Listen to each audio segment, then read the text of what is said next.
On va parler quelles sont les tâches à faire ou bien les étapes à faire. Donc, on va dire les étapes à suivre. OK? C'est très important. Comme ça, quand vous allez travailler, vous allez trouver un fil conducteur ou bien un guide, un schéma qui va vous aider à bien faire votre travail. Donc, la première chose qu'il faut faire, quand vous avez un exercice ou, je ne sais pas moi, examen, donc vous allez, donc, création d'une entreprise, qui soit une entreprise qui commercialise des articles stockables ou bien fournit des services, des prestations de services dans le système. Dans le système.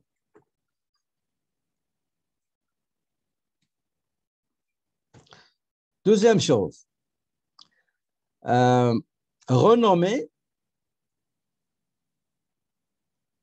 pardon, renommer et paramétrer le compte bancaire. Je vais vous montrer comment il faut, comment on va faire, OK? Donc, renommer, paramétrer le compte bancaire. Troisième chose, renommer ou créer des comptes, euh, des comptes, des prestations fournies. OK? École, transport, etc. Donc, ça, c'est pour le cas de dépôt bancaire pour euh, une entreprise de service. D'accord? Donc, renommer ou créer des comptes de prestations fournies. Des comptes, ça veut dire des comptes des ventes.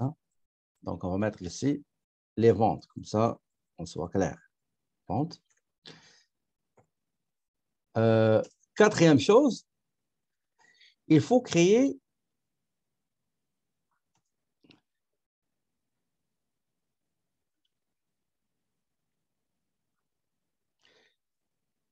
voilà. Il faut créer les clients euh, qui payent espèces, voilà, qui payent espèces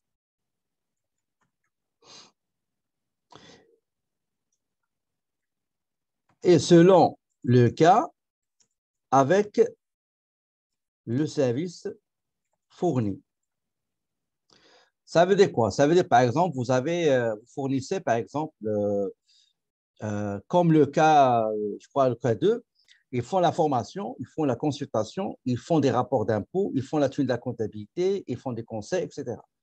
Vous avez des clients qui payent espèces juste pour la formation ou bien pour la consultation. Donc, tant de services qu'on fournit, on aura tant de clients espèces. Moi, je ne vous dis pas que c'est le standard. Moi, je vous dis d'après la pratique, c'est la meilleure façon pour bien gérer les clients.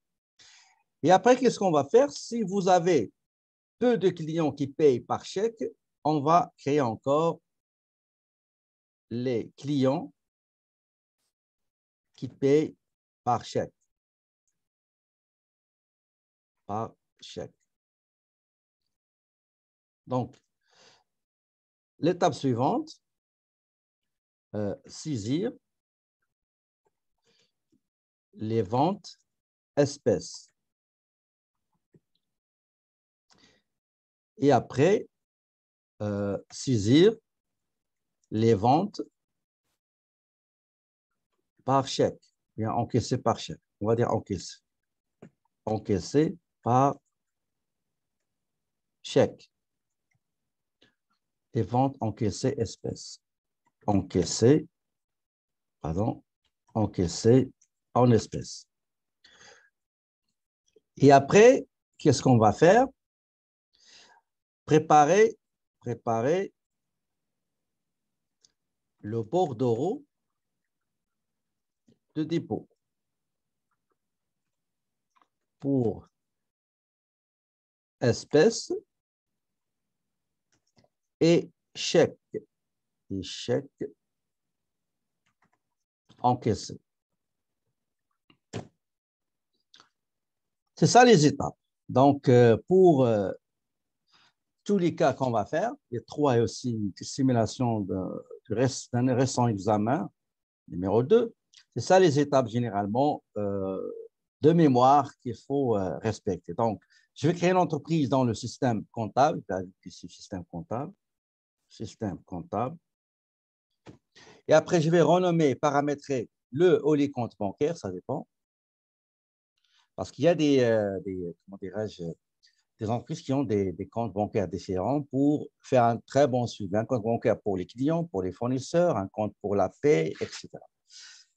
Et après, on va soit renommer, c'est-à-dire que le plan comptable va nous donner des comptes, des ventes qu'on va modifier l'intitulé, ou bien on va les créer. Si nous donnons juste 3 et on a 5 ou 6, ben, les 3, on va les renommer, le reste, on va le créer. Et après, on va créer les clients qui paient espèces ou bien qui payent par chèque. Après, je vais saisir les ventes encaissées en espèces et les ventes encaissées par chèque bancaire. Vous pouvez créer les ventes encaissées par carte, par débit ou par carte de crédit. Pour carte de crédit, bah, vous devez utiliser encore le compte carte de crédit à recevoir parce que les paiements à crédit, bah, il faut attendre un peu. Une journée, 12 jours, 3 jours. Ça dépend de l'opérateur, l'intermédiaire qui gère les cartes de crédit. Le meilleur qui est mondialement connu, c'est Stripe. Okay? Donc, Stripe, au début, il va vous donner juste 5 jours, 6 jours. Et après, quand il va voir qu'il n'y a pas de problème, là, il va vous donner une journée ou demi-journée selon le flux des encaissements. Et à la fin, on va préparer le bordereau de dépôt bancaire pour déposer les espèces encaissées et les chèques encaissés. D'accord? Donc, voilà, c'est ça les étapes qu'on va suivre durant les corrections qu'on va faire. Et je vous invite à, si jamais vous voulez ajouter quelque chose dans les étapes qui va vous faciliter les tâches, n'hésitez pas à le faire.